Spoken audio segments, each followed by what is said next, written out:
o capítulo 26, né? Que nos fala sobre os perigos do espiritismo.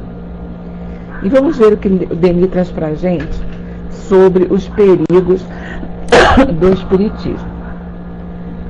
Diz assim, Denis, para a gente.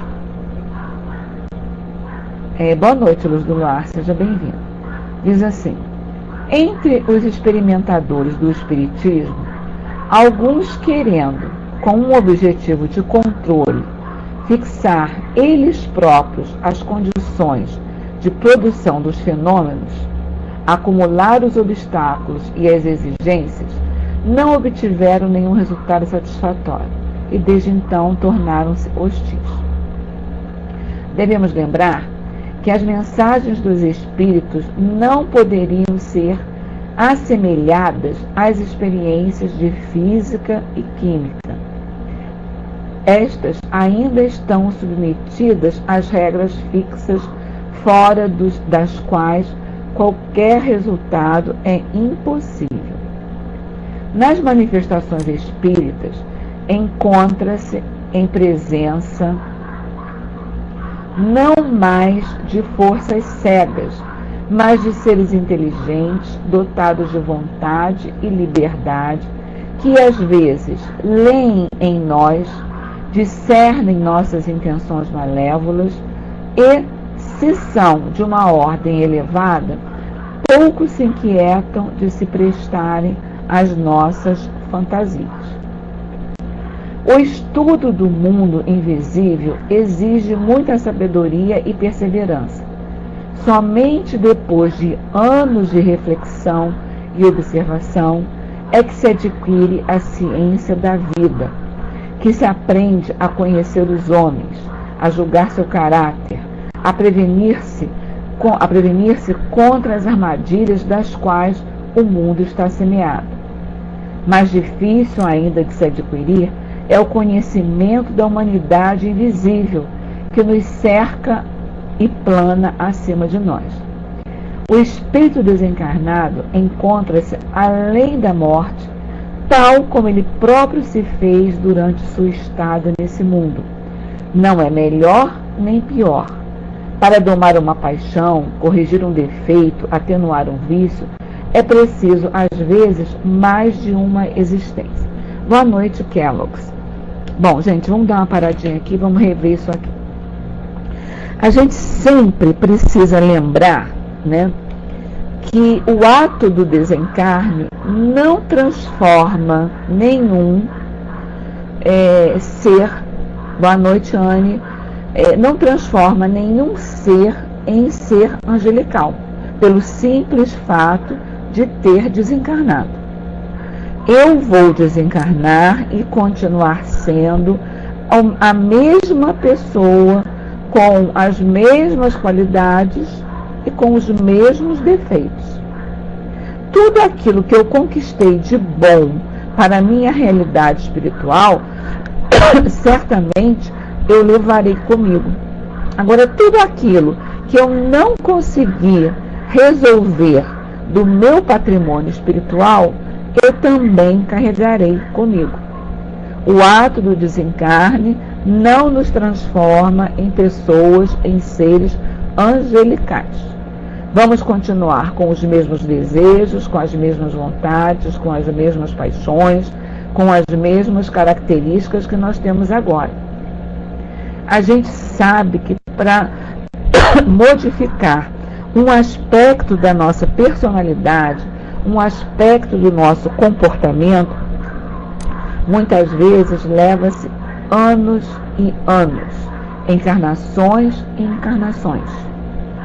Aquilo que a gente acha fácil, que a gente muitas vezes se diz em posição de conquista de um determinado comportamento, vai por água abaixo, esse castelo vai por água abaixo, se transforma em um castelo de areia, vai embora tal qual um castelo de areia, diante de uma situação que seja do nosso interesse e que esteja em xeque-mate uma determinada conquista que a gente julga já ter sedimentado na nossa alma, né?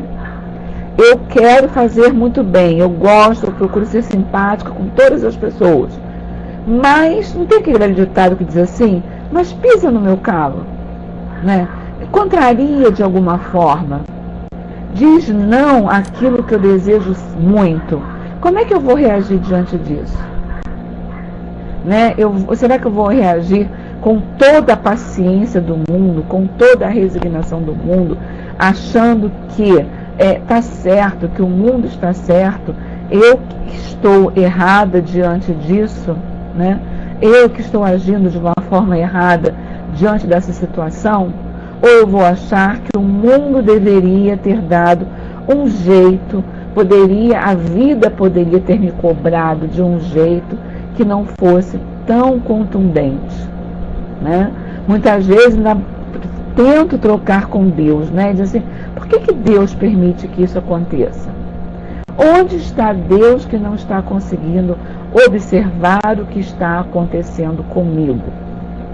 Porque simplesmente eu passo por uma dificuldade extrema que eu não acho ser merecedora de passar por isso. É o meu momento do testemunho. Então, como é que eu vou reagir diante disso? Então, eu sou essa pessoa com as minhas qualidades, com as conquistas que eu consegui, com as boas conquistas que eu consegui incorporar à minha alma, mas também com as coisas que eu ainda não consegui resolver, que eu ainda não consegui definir. E o meu comportamento vai estar de acordo com aquilo que eu não consegui definir, diante do momento da minha prova, no momento do meu testemunho, no momento em que eu sou chamada a dizer presente aquilo que eu tenho que me testar, né? Diz não. Quando a vida me diz não, eu começo a ficar assim um pouco chateado, a gente começa a ficar um pouco chateado.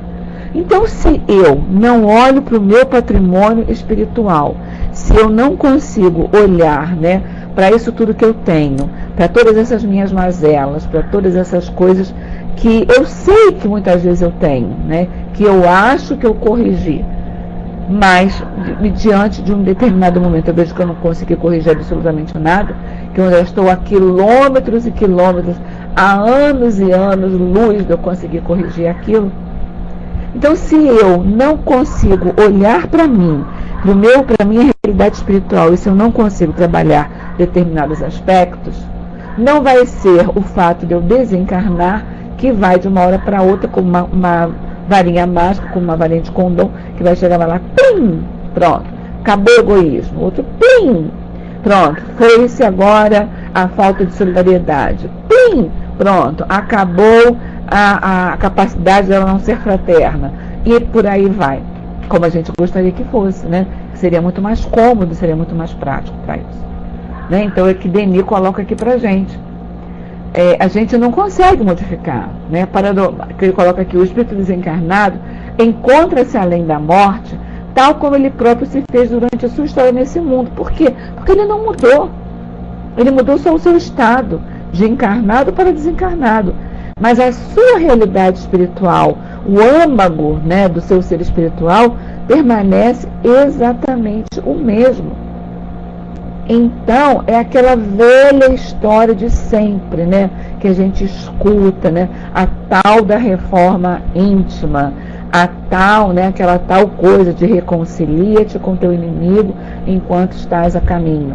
Né? A gente escuta, e todo mundo fala, e o mentor espiritual fala, e a gente escuta a palestra que fala, a gente estuda, a gente vê lá que é necessária a reforma íntima, é necessária a reforma íntima, é urgente, né? A gente vê isso tudo lá, mas a gente não consegue muitas vezes.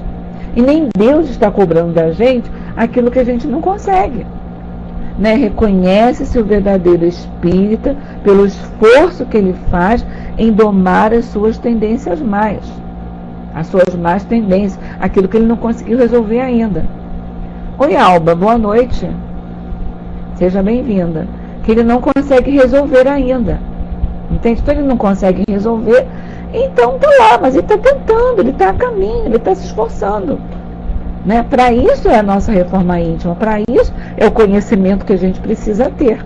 né? Para que a gente possa entender a razão pela qual eu preciso, a razão pela qual é importante eu transformar o meu sentimento, eu transformar o meu patrimônio espiritual, né? Por quê? Isso não vai mudar de uma hora para outra. Agora, eu não posso acreditar, eu não posso ter a ilusão de achar que o desencarne vai me transformar em santo, vai acabar com todas as minhas dificuldades espirituais, né? Não vai. E quando ele coloca aqui, né? Quando ele coloca a dificuldade da ciência espírita para a física e para a química, quando ele faz essa comparação, a gente não pode esquecer, né, que a gente está tratando de seres, né, de seres vivos, de seres que têm o livre-arbítrio, de seres que têm essa capacidade de pensar, de analisar, de refletir, que têm a capacidade de compreensão, né, de optar, e que a gente lida simplesmente com o comportamento de seres.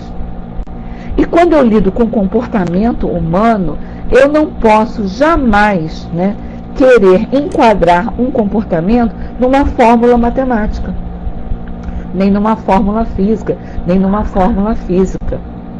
Eu não posso achar que o meu comportamento, eu vou equacionar o problema do comportamento humano se eu aplicar uma regra de 3, se eu aplicar a fórmula da equação do primeiro grau, do segundo grau, uma fórmula de equilíbrio de equações, de reações químicas, de equações químicas. Não, eu tinha 2 aqui, peguei 2 com outro, somei 4, doei 2 para lá, fiquei com 2, peguei mais 1, fiquei com 3, o resultado é X. Eu não posso somar 3 mais 3, diminuir de 2, somar mais 5, dividir por 10 e multiplicar por 50 e ter lá um resultado X. Porque quando a gente trata de comportamento, a gente precisa entender... Boa noite, Freestone, seja bem-vindo. A gente precisa compreender que cada ser se comporta de um jeito diante de uma determinada situação. Eu vou me comportar de um jeito, a Nádia certamente de outro, a Regina de outro, a Nina Nil de outro, a Luz do Luar de um outro, a Cris pode se comportar igual, um comportamento semelhante a qualquer um dos outros, o Kellogg de uma outra maneira, a Anne também, a Alba, o Freestone. Cada um de nós tem uma maneira de funcionar diante do mundo. Cada um conduz a sua vida de uma determinada forma diante do mundo. Então eu não posso achar que o comportamento da humanidade, ele está lá quadradinho, engessadinho, bonitinho, né? Lá quadradinho, eu vou aplicar uma fórmula. Bom, vou pegar a equação do segundo grau, vou aplicar aqui. Olha, x mais y elevado a z para é igual a x menos m, etc. Essas coisas que eu nem me lembro. Matemática, no meu caso, eu não me lembro disso aí, né? Então eu não posso querer que seja assim. Mas o homem, de uma forma geral, o homem, a humanidade, ele ainda tem a necessidade desse concreto. Ele tem a necessidade de comparar concretamente uma coisa com a outra. Assim como a criança. A criança, na sua evolução, ela primeiro ela trata de adquirir um conhecimento a nível concreto. Depois é que ela vai passando para a abstração. Ela não consegue, uma criança pequenininha, ela não consegue imaginar que 2 mais 2 são 4, abstrair esse conhecimento. Quando ela está aprendendo, ela precisa pegar lá 2 bolinhas, botar de um lado, mais 2 bolinhas, botar do outro, depois contar as bolinhas. Quantas bolinhas nós temos aqui? 1, 2, 3, 4. 4 bolinhas. Na medida em que ela vai amadurecendo, na medida em que ela vai crescendo, né, essa abstração também ela vai conquistando essa abstração, né? Ela vai conquistando tudo isso. Mas enquanto ela está lá no seu período de crescimento, ela não consegue abstrair dessa forma. Ela necessita concreto. E nós não podemos esquecer que nós somos crianças espirituais. Nós ainda temos essa necessidade do concreto. Ou a gente vai divinizar, vai tornar uma coisa divina, ou a gente vai sonhar, vai entender, vai querer achar que o espírito está lá na nuvenzinha, com asinha, com a auréola, tocando harpinha, né? Ficando lá deitado. Ele é eternamente em berço esplêndido, porque a gente não consegue compreender. É difícil para a gente compreender muitas vezes o plano espiritual. A gente sempre associa, na maioria das vezes, a gente associa plano espiritual acima numa região superior.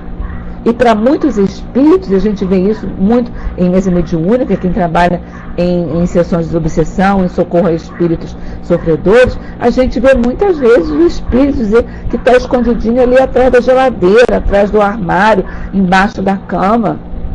A concepção dele de plano espiritual é muito diferente da concepção que a gente entende de plano espiritual. Né? São coisas muito, muito correlatas, muito de acordo com aquilo que a gente tem a necessidade de compreender. Então, por isso é que Leon Denis coloca aqui para a gente, né? Voltando lá em cima, né? No segundo parágrafo, quando diz assim: devemos lembrar que as mensagens dos espíritos não podem ser assemelhadas às experiências de física e química. Estas ainda estão submetidas às regras físicas, fora das quais qualquer resultado é impossível. Eu tenho conceitos que são fechados, eu tenho proporções que são fechadas. A gente sabe que a água é formada por um gás hidrogênio e pelo gás oxigênio. Mas eu tenho uma quantidade das moléculas de hidrogênio e uma quantidade das moléculas de oxigênio que eu tenho que reunir essa quantidade exata para poder formar uma molécula de água. Se eu alterar a quantidade de um desses componentes, eu vou obter outra substância, eu não vou obter a água. Então, eu não posso juntar a meu bel prazer um punhado de moléculas de hidrogênio com um punhado de moléculas de oxigênio e vou dizer assim: faça-se a água. Não vai sair a água. Não vai dar origem à água. A substância resultante dessa reação certamente não será a água. Então, eu tenho componentes fixos, proporções fixas para obter alguma coisa. O que é diferente do comportamento, quando você está analisando o comportamento. Né? Eu não posso dizer que todas as pessoas são totalmente fraternas. Há a noção da fraternidade. Algumas têm essa noção desenvolvida com uma intensidade maior, têm uma concepção maior, um entendimento maior de fraternidade, enquanto outras não têm. Algumas conseguem compreender melhor o que seja o egoísmo e outras não compreendem. Algumas valorizam o egoísmo até o último nível e outras não compreendem. Então, cada um tem um estágio. Por quê? Porque isso vai depender da nossa realidade espiritual. Ok? Deixa eu beber um golinho d'água aqui. Tudo ok, gente? Tá? Então, a gente não pode achar que espírito, né, é aquela coisinha toda arrumadinha, bonitinha, toda enquadradinha lá direitinho. Não é, com o seu comportamento. Ok? Bom, continuando, a Idene diz assim: daí resulta que na multidão dos espíritos, os caracteres sérios e refletidos são, como na Terra, minoria. Os espíritos levianos, apaixonados pelas coisas pueris e vãs, formam numerosas legiões. O mundo invisível é, pois, numa mais vasta escala, a reprodução, a cópia do mundo terrestre. Lá como aqui, a verdade e a ciência não são a partilha de todos. A superioridade intelectual só se obtém através de um trabalho lento e contínuo, pela acumulação de progressos realizados no decorrer de uma longa série de séculos.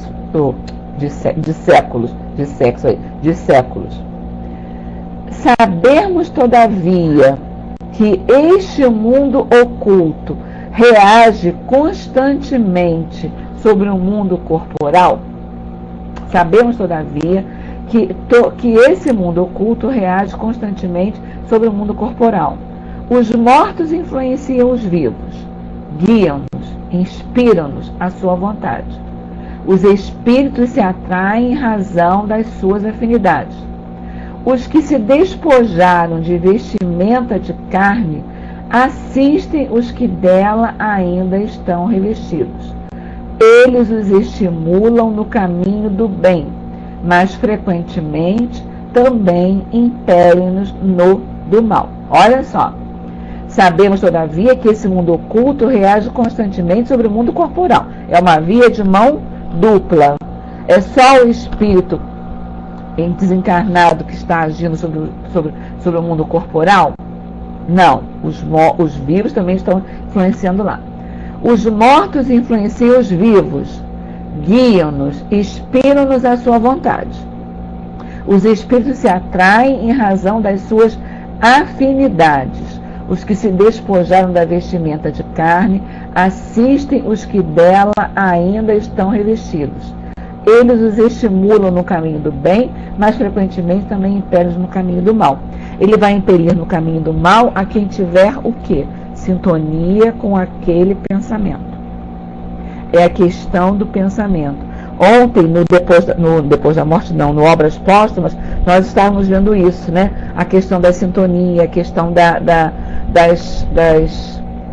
das vias de pensamento, quando o pensamento é jogado no fluido cósmico universal, que todos nós estamos inseridos nesse fluido cósmico universal, está tudo junto, mas cada um tem a sua realidade, né? Os espíritos estão, o espírito do umbral reencarnando no planeta, última oportunidade aqui neste orbe. Não entendi o Cristo. Estarão espíritos do baixo fundo do umbral, do baixo umbral, os espíritos do umbral que estão reencarnando as unidades do planeta. Olha só, o nosso planeta está passando por uma modificação, não é isso? Nós estamos passando de um planeta de provas e expiações para um planeta de regeneração. Muitos espíritos estão tendo as suas oportunidades. Muitos já tiveram essas oportunidades e não conseguiram aproveitar. Muitos espíritos estão tendo essa oportunidade. Não quer dizer que sejam espíritos, que sejam só espíritos oriundos lá do umbral. Os espíritos, de uma forma geral, estão tendo, muitos deles estão tendo as suas últimas oportunidades para acompanhar o progresso desse planeta. Não quer dizer que seja unicamente de lá. Eles também têm oportunidade, como todos os outros também têm a sua oportunidade, né? Eles também têm, como todos nós temos, né? Não são só os de lá. Não podemos dizer são só os de lá em função, como o nosso amigo está colocando a enormidade de crimes. Não são só, provavelmente não são só os de lá, né? Não são só os de lá. Também de lá, mas não são só os de lá. Porque todos nós, não podemos esquecer que todos nós somos filhos de Deus. Todos nós temos direito a inúmeras oportunidades. Na lei divina não há exceções e a lei divina não há privilégios. Então todos nós temos a oportunidade de estar aqui neste planeta tentando acertar as nossas arestas. Daí a importância, meu amigo, da gente estudar, daí a importância da divulgação doutrinária, da importância da divulgação do Evangelho de Jesus, para que todos tenham a oportunidade de compreender, que todos tenham a oportunidade de aprender e tenham também a oportunidade de modificar o seu patrimônio espiritual. Ok? Bom, continuando aqui assim. Os espíritos superiores só se manifestam nos casos em que a sua presença pode ser útil e facilitar a nossa melhoria.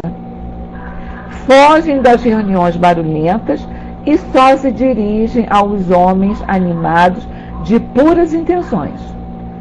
Nas regiões obscuras, nossas regiões obscuras, pouco lhes convém. Desde que possam, voltam para os meios menos carregados de fluidos grosseiros, mas apesar da distância, não cessam de velar pelos seus protegidos. Nós somos seres protegidos pela lei divina? Somos. Nós temos espíritos que estão nos auxiliando, nos ajudando nessa caminhada, os nossos anjos guardiões? Temos. Agora, a opção de seguir-lhes os conselhos ou não, a opção é nossa. Boa noite, Francis. Seja bem-vindo, meu amigo.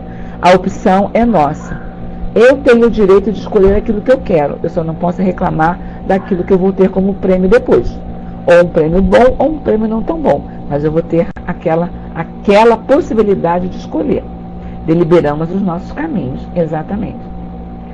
Os espíritos inferiores, incapazes de aspirações elevadas, comprazem-se na nossa atmosfera, envolvem-se na nossa vida e, unicamente preocupados com o que cativava seus pensamentos durante a existência corporal, participam dos prazeres e dos trabalhos dos homens, aos quais sentem-se unidos pelas analogias de caráter ou de hábitos.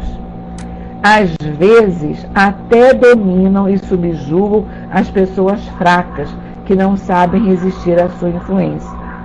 Em alguns casos, seu império torna tal que podem levar suas vítimas até o crime ou a loucura. Esses casos de obsessão e de possessão são mais comuns do que se pensa. É neles que se deve buscar a explicação de numerosos fatos relatados pela história. É a questão da sintonia, como a gente estava vendo ontem no Obras Póstumas. Se eu ligo, e uma coisa que fica assim muito clara para mim é realmente essa figura que eu vou passar agora. Se eu quero sintonizar uma rádio em frequência modulada, eu tenho que sintonizar, né, o meu rádio nessa frequência. Eu sintonizando nessa frequência, eu só vou conseguir as rádios que têm essa amplitude de onda. Se eu quero uma rádio que não está nessa frequência, eu tenho que sintonizar uma outra frequência. Então, existem espíritos que se comprazem, né, no mal, existem espíritos que se comprazem em perturbar, existem espíritos que se comprazem em dificultar a caminhada das pessoas, existem. Mas eu tenho que estar forçosamente ligado a eles? Não. Eu tenho... Vai com Deus, meu amigo. Fique em paz também. Caminhe em paz. Siga em paz. Eu tenho que forçosamente me deixar levar pelas influências deles? Não. Está lá no Livro dos Espíritos. Não existe arrastamento irresistível. Eu não sou obrigada a fazer nada. Eu opto por um caminho porque eu escolhi aquilo ali. Tá? Eu optei por aquilo ali. Foi escolha minha, eu não fui levada. Naquela coisa das pessoas dizerem assim, eu não consegui resistir porque a carne é fraca. A carne pode ser fraca, mas o espírito tem que ser forte. Ele tem que ser forte. Né? Ele não pode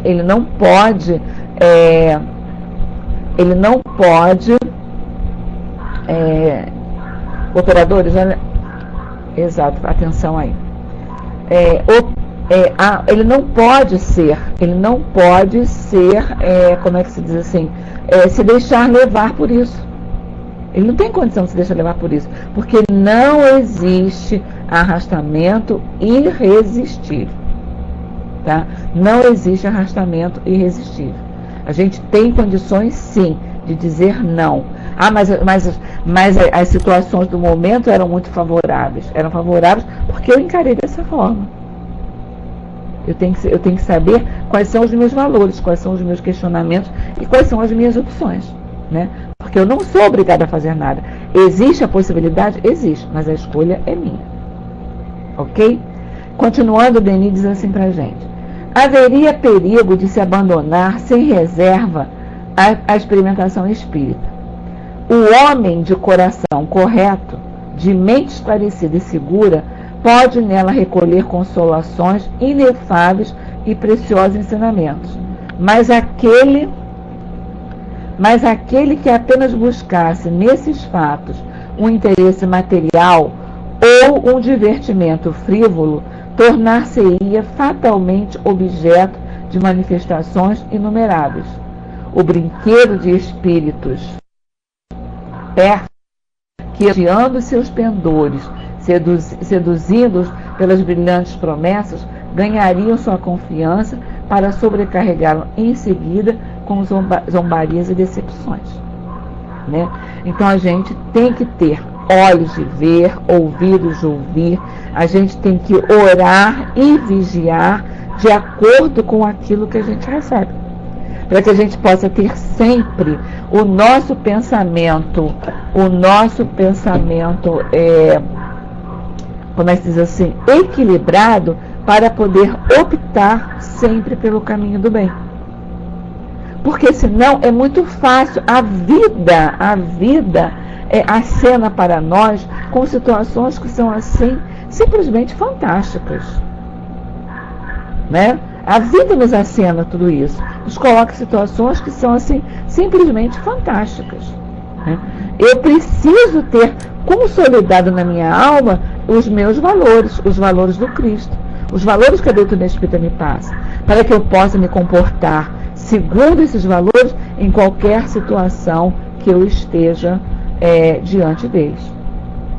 E geralmente, quando eu critico, quando eu digo eu, né, quando a gente, e estou me incluindo nisso aí, quando eu critico o comportamento de alguém ou a posição social de alguém, que alguém possa estar usufruindo, né, eu tenho que colocar minhas barbas de molho.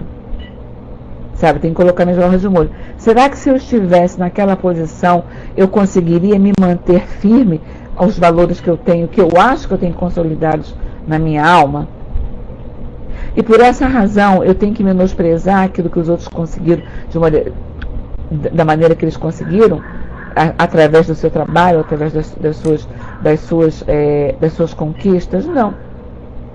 Por exemplo, eu tenho condição de olhar, por exemplo, uma pessoa que tem uma condição financeira muito boa, que vive muito bem, que mora num lugar que eu acho fantástico, eu dizer assim, mas de repente as pessoas são assim, ou são assadas, ou são de um jeito, ou são do outro. Será que se eu estivesse lá naquele lugar, eu estaria agindo com os meus valores? A gente tem que pensar, parar para pensar. Não é verdade? Muitas vezes a gente diz assim, eu gostaria de ganhar na loteria esportiva, eu gostaria de ganhar na Mega Sena, quando a Mega Sena está acumulada, eu queria ganhar na Mega Sena, né? Mas eu não queria ganhar sozinho, não, eu queria ganhar com fulano, com beltrano, com mais outras pessoas, né? Mas se eu ganhar sozinho, eu também vai ser ruim. Ou então eu chego e digo assim, puxa vida, fulano tem muito dinheiro, fulano tem uma situação financeira invejável. Estou dizendo a situação financeira que é o que chama mais atenção muitas vezes das pessoas, né?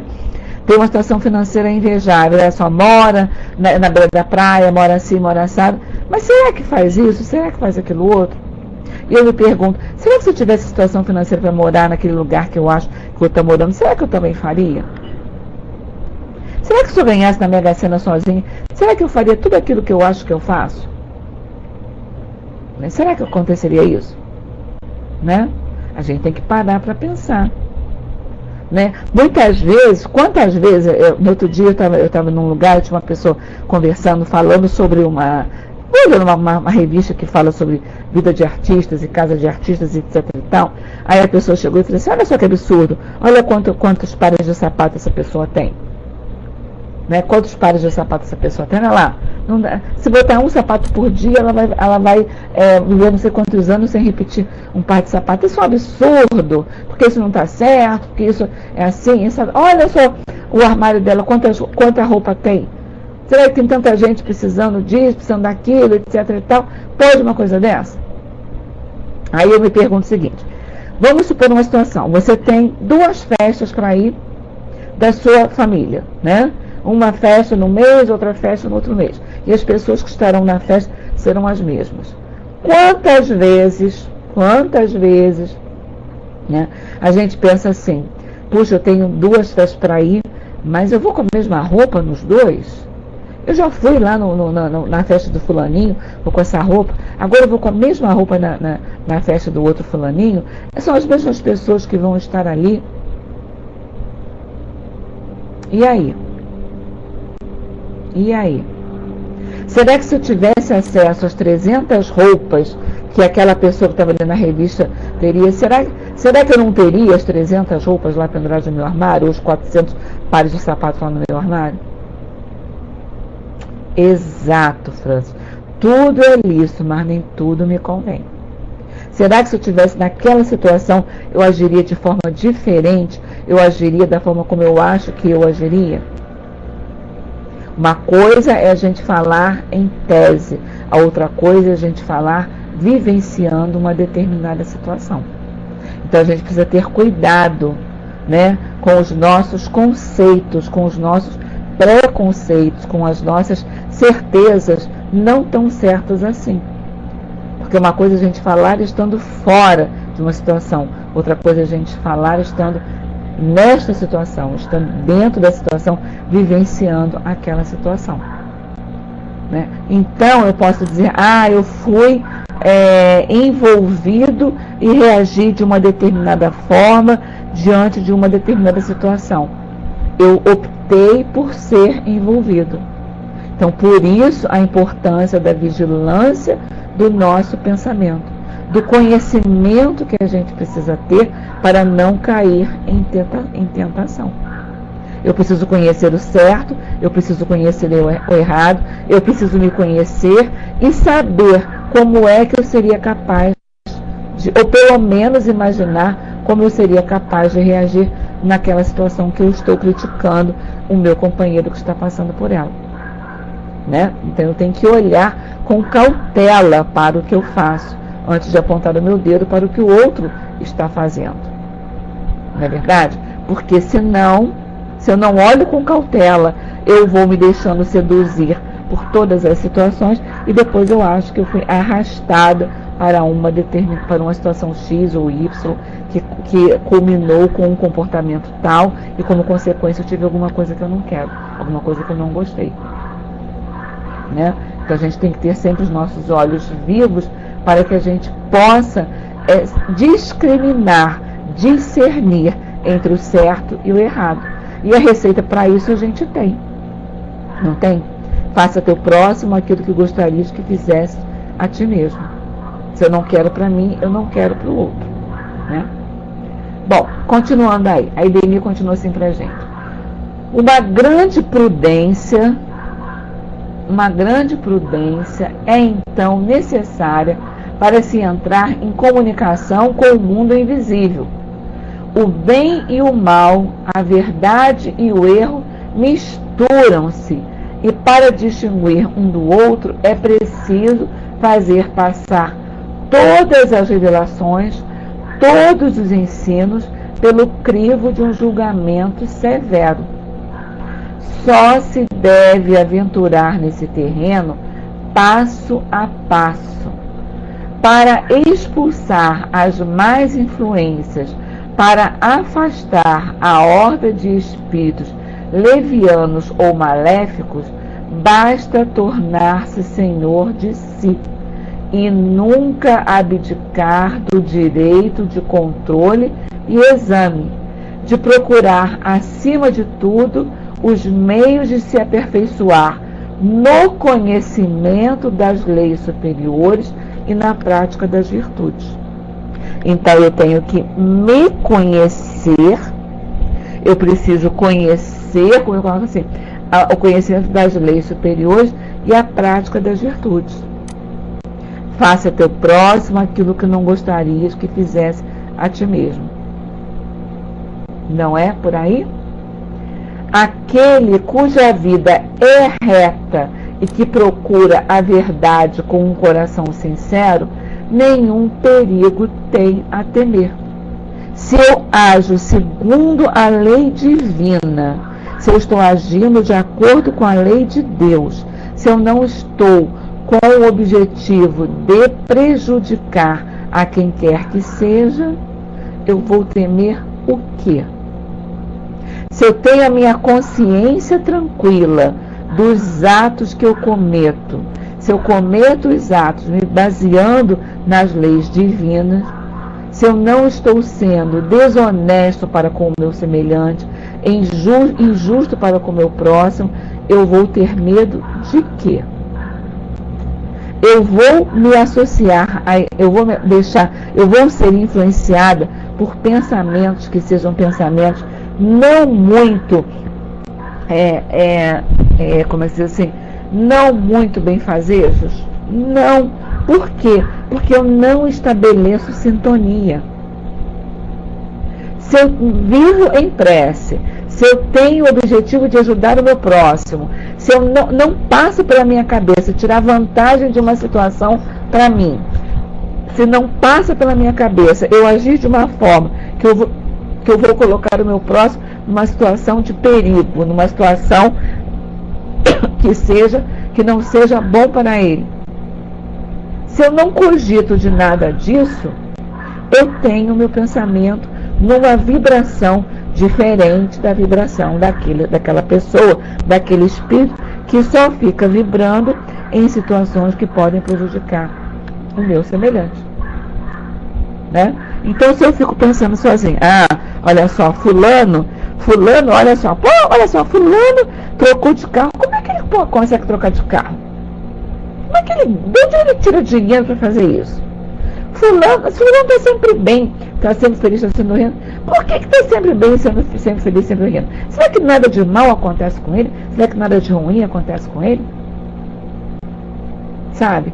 Se eu perco meu tempo instigando, colocando um contra o outro, se eu perco meu tempo mais preocupado com o que o outro faz do que com aquilo que eu tenho condição de fazer, então eu vou criar oportunidades de pensamentos semelhantes a esse se associarem ao meu pensamento. De seres que pensam dessa forma se associarem ao meu pensamento. Eu estou oferecendo um campo vasto para isso. Eu estou oferecendo um material, olha só, eu tenho esse material aqui, olha, eu gosto de falar assim, eu gosto disso, eu gosto daquilo outro. Então, os afins se aproximam e se associam e permanecem juntos. Agora, se um não afim quiser, chegar pra gente, começar, olha só, você precisa tirar vantagem disso, você precisa enganar o teu semelhante, você precisa fazer isso assim, assim, você precisa prejudicar fulano de tal, você precisa fazer isso de errado para Beltrano, E você não está vibrando nisso, você está lá, não, eu tenho que agradar fulano, eu preciso agir corretamente com ele. Ele não vai encontrar terreno para isso. Ele não vai colocar o adubo nessa sementinha que está lá martelando na cabeça da gente. Ele não vai conseguir. É a história da frequência modulada, da amplitude modulada do rádio. Se eu estou lá em FM, eu não consigo sintonizar uma rádio AM. Se eu estou em AM, eu não consigo sintonizar uma rádio FM. As vibrações estão todas lá. As ondas sonoras estão todas lá. Mas o meu sintonizador lá do meu rádio, não está sintonizando com aquilo ali. Não é verdade? Então eu tenho que saber aquilo que eu quero. E a partir do momento que eu sei aquilo que eu quero, eu vou estabelecer a sintonia com aquilo que eu quero, com aquilo que eu escolhi. Não é verdade? Não é assim que a coisa funciona? Trocar de carro é fácil. O negócio depois que o sujeito faz uma presença, deixar de pagar o financiamento, a financeira judicialmente faz a busca e apreensão. É exato. Eu posso reclamar depois? Não posso reclamar. Eu criei uma situação para que aquilo acontecesse, vou reclamar de quê? Se por outro lado eu cumpro com os meus deveres corretamente, eu vou temer o quê? Boa noite, Anne. Eu vou temer o quê? Eu não tenho que temer. Não é verdade? Aí, continuando, Denis diz assim, deixa eu ver onde foi que eu parei. Só se deve entrar nesse terreno passo a passo. Para expulsar as más influências, para afastar a horda de espíritos ligados ou maléficos, basta tornar senhor de si e nunca abdicar do direito do controle e exame, de procurar acima de tudo os meios de se aperfeiçoar no conhecimento das leis superiores e na prática das virtudes. Aquele cuja vida é reta e que procura a verdade com um coração sincero, nenhum perigo tem a temer. Os espíritos de luz nele leem, veem suas intenções e o assistem. Os espíritos trapaceiros e mentirosos afastam-se do justo como uma tropa de partidários diante de uma cidadela bem definida. Os obsessores atacam de preferência os homens levianos, que negligenciam as questões morais, que buscam em tudo seu prazer e seu interesse. Quase sempre, laços cuja origem remonta às existências anteriores unem os obsidiados aos seus perseguidores invisíveis. A morte não apaga nossas faltas e não nos livra dos nossos inimigos. Nossas iniquidades recaem sobre nós através de séculos, e aqueles que as sofreram perseguem-nos em sua vingança e em seu ódio além da turba. Assim o permite a justiça soberana. Tudo se resgata e se expia. Aquilo que, nos casos de obsessão e de possessão, parece-nos anormal, iníquo, não é frequentemente senão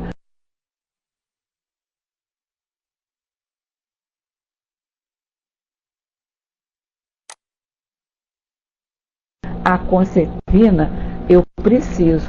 Eu agi errado para com o meu semelhante. Sem som? Tá sem som, gente? Ou o som tá ok? Meu microfoninho, não sei.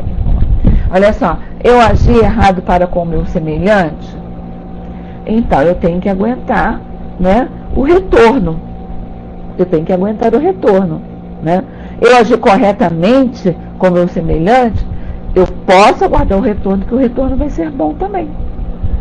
E quem disse pra gente que hoje, né, essa pessoa que a gente tem um desafeto, que tem uma discórdia, etc e tal, e que a gente não consegue perdoar, e que a gente não consegue se reconciliar com esse inimigo, né, ele pode estar do lado da gente durante encarnações e encarnações, cobrando alguma coisa de situações, de encarnações passadas. Tá bom, eu fiz.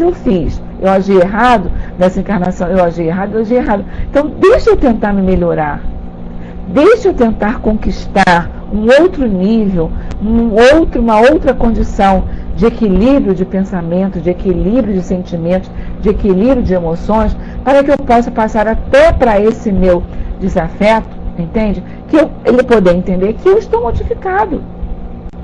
Eu preciso vibrar positivamente para que ele possa entender que eu estou modificado, sim, né? E que a modificação é possível. Agora eu tenho que querer, eu tenho que arregaçar as minhas mangas e tenho que me lançar ao trabalho, porque nada fica sem um retorno, nada fica sem uma volta.